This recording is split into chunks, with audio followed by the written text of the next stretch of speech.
Welcome to Luca is a Billionaire, where the only thing I invest in is your answers.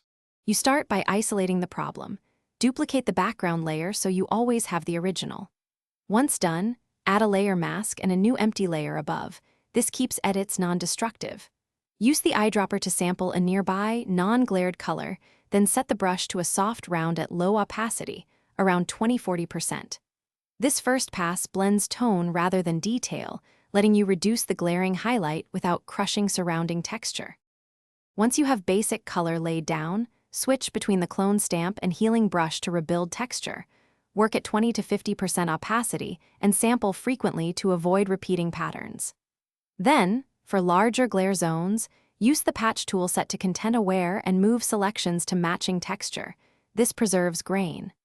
If highlights are still harsh, apply frequency separation so you can treat color and texture separately. This lets you soften the specular highlight without blurring fine detail.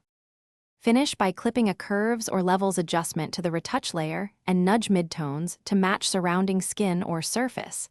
This ties the fix into the scene.